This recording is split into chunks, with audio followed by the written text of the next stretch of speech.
محمد با برنامه خوش آمدید. با بیننده برنامه معرفی کنید خودتان رو که کی هستید، چی کار میکنید و با چی کارهای مشغول هستید.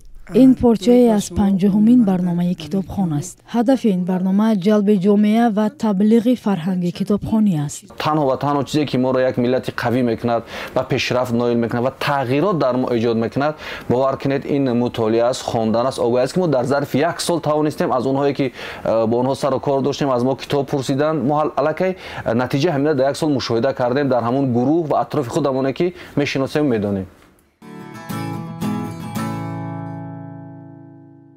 با نام یاد خدا سلام و سلام به همه اونهایی که این اولین برنامه ماه نوامبر سال گذشته در یوتیوب پخش گشت. کتابخوان هفته یک مرتبه روزهای سه‌شنبه نشر می شود.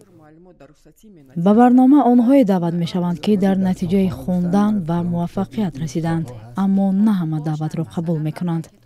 مثلا بسیاری از نویسنده ها، اکادمیک، پروفسورها، دانشمندان خیلی خبیر ما می‌خواستیم برنامه دعوت کنیم. متاسفانه آنها در اول راضی میشوند، ولی یک روز پیش از ثبت، یک روز ماندن به ثبت برنامه آنها این دعوت را رد میکنند.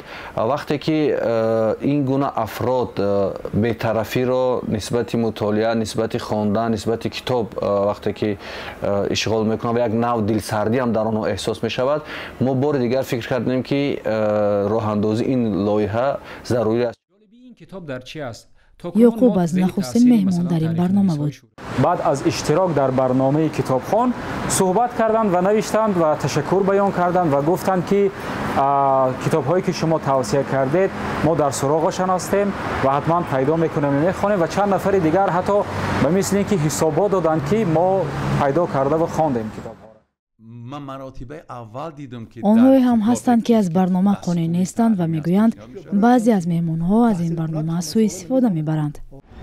چندین بار مسئول این یوتیوب کانال ابراز داشتند که کانال فرهنگی است، تنها به خاطر اون سازمان داده شده است که تو مردم بیشتر رو به کتاب بیارند. اما در برنامه‌ای که یک مورخ جوان رو دعوت کردند، در اونجا بسیار اندیشه های ناسازگار بیان شد و مجری برنامه باید کوشش کند که مصاحب هر اندیشه و غرض‌های پنهانی که دارد باید در این توسط این برنامه راه اندازی نگردد. مسئله کتاب و کتابخوانی سالهای اخیر در مطبوعات و شبکه‌های اجتماعی زیاد بحث می شود. نگرانی بعضی از روشنفکران از آن است که میل جوانان به خواندن کتاب به خصوص آثار دانشمندان و ادیبان تاجیک کم شده است. به گفته آنها به سختی هم باشد تعداد زیادی کتاب چاپ می شود، ولی در دکان‌های کتاب فروشی بی خریدار خوابیدند.